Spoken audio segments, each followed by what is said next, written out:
All eyes on Florida at this hour, Tim. Both campaigns made an enormous investment there. The governor is another Bush, Jeb Bush, but at 4 o'clock this morning, Al Gore was still in Florida. Because George W. Bush knew, Tom, that he had to win Texas and Florida, his linchpins, because all along Gore had been suggesting he could win New York and California. With Florida a battleground, Gore believes if he can beat Bush there, he can change the whole dynamic of the race. We've been talking to the voters all day in Florida, and quite striking, Tom, everyone assumed it was going to be Social Security, the big issue.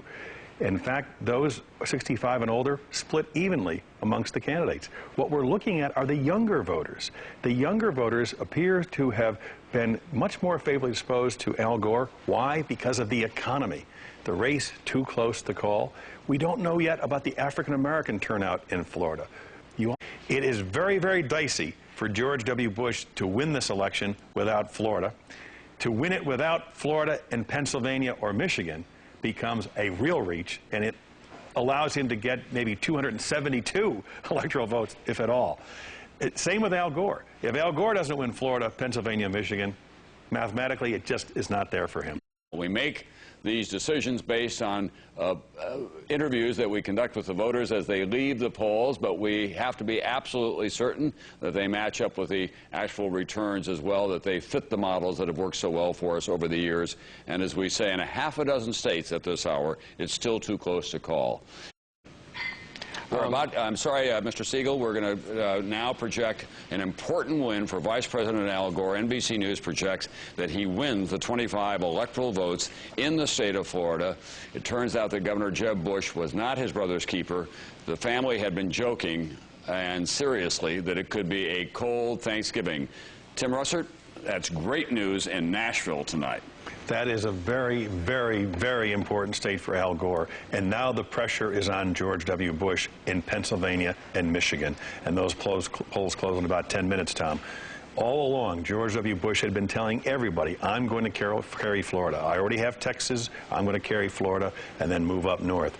Without Florida now in his pocket, he really has to win those battleground Midwest states. Pennsylvania has 23 electoral votes. If he trades that for Florida, it's only a net loss of 2. If he loses Pennsylvania and Michigan, it gets very difficult to reach 270. Still do. Florida has been prematurely called. First of all, I thought it was a little bit irresponsible of the networks to call it before the polls closed in the western part of Florida. Florida is split among 2 time zones, Eastern and Central. You all called it before the polls had closed in the central part of the country. And what is happening is that we're piling up significant numbers of votes in a lot of counties in Florida. And I've been looking at these numbers. We've given Mr. Gore 193, assuming Florida, which Mr. Rove is contesting. If you assume that California and Hawaii are safe Democratic states, that gets him 251, just 19 away. And that means he's playing for about 3 of the remaining, if you will, 15 states. This is Vice President Gore. If you take away Florida, all bets are off. Right. What the networks giveth, the networks taketh away. NBC News is now taking Florida out of Vice President Gore's column and putting it back in the too close to call column.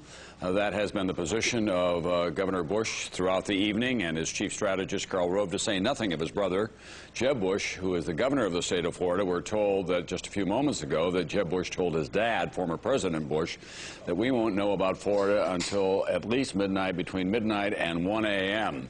At any rate, it is a much more closely contested race in Florida, and that does change what's going on around the country as well. More good news for Governor Bush right now. The state of New Hampshire, which had been outstanding, goes for Governor Bush.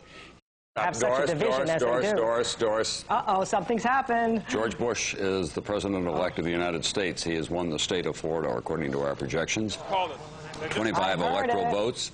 NBC News projects that George Bush, it's been a night of first giving it to Al Gore, then taking it away on the part of the networks. George Walker Bush, the new president of the United States, the governor of Texas, the first father-son governor combination since the Adams family. This is the scene in Austin, Texas tonight. It's been a long, suspenseful evening. Karl Rove and the governor had a master strategy. They stuck to it. They were confident, and they proved right. At 2:18 in the morning Eastern Time, 1:18 at the state capitol in Texas, they pulled it off. A long, difficult run. They took on the right wing of the Republican Party. They went into enemy territory, Tennessee, Arkansas, states like West Virginia, which they won. This is what you call close. This is the state of Florida. 99.87% of the vote has been counted so far. The Secretary of State has Al Gore trailing the president-elect in the state that proved to be pivotal by 565 votes.